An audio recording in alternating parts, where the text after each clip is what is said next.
TikToker ini bongkar masa lalu Rizky Bilar, jadi simpanan hingga punya anak sebelum menikahi Lesti. Geram dengan tingkah Rizky Bilar, TikToker ini bongkar masa lalu Rizky Bilar jadi simpanan hingga punya anak sebelum menikah dengan Lesti Kejora.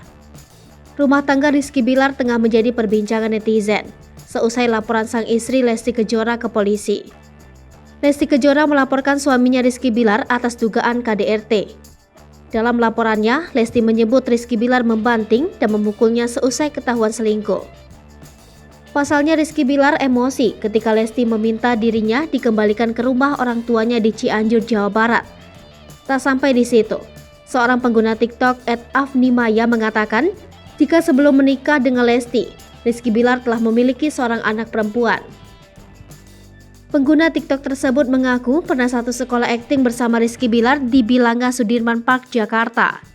Ia mengatakan sebelum menikah dengan Lesti, Bilar pernah memosting putrinya tersebut di akun Instagramnya. Dirinya pun mengatakan meminta Rizky Bilar tak perlu mengelak lagi tentang masa lalunya tersebut. Bahkan Afnimaya mengatakan jika Rizky Bilar merupakan lelaki yang tak tahu diri. Pasalnya ia mendapatkan wanita yang baik seperti Lesti Kejora.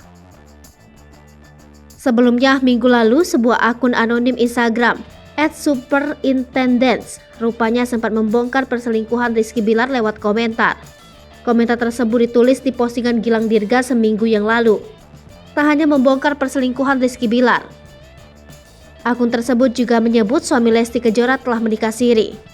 Komentar-komentar ini ramai diperbincangkan di media sosial. Seperti yang diketahui, rumah tangga Lesti Kejora dan Rizky Bilar tengah retak. Lesti Kejora melaporkan Rizky Bilar atas KDRT kekerasan dalam rumah tangga. Dalam laporannya, Lesti Kejora mengaku pertengkaran terjadi ketika Rizky Bilar ketahuan selingkuh. Lesti Kejora lalu meminta untuk dipulangkan ke orang tuanya di Cianjur, Jawa Barat. Mendengar ucapan Lesti Kejora, Rizky Bilar emosi dan melakukan beberapa tindak kekerasan hingga Lesti Kejora mengalami lebam di beberapa bagian tubuh.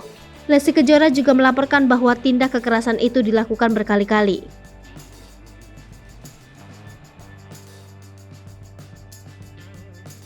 Hai pemirsa Sri Popo TV, jangan lupa komen, like, dan subscribe, serta tonton terus berita-berita terupdate lainnya ya.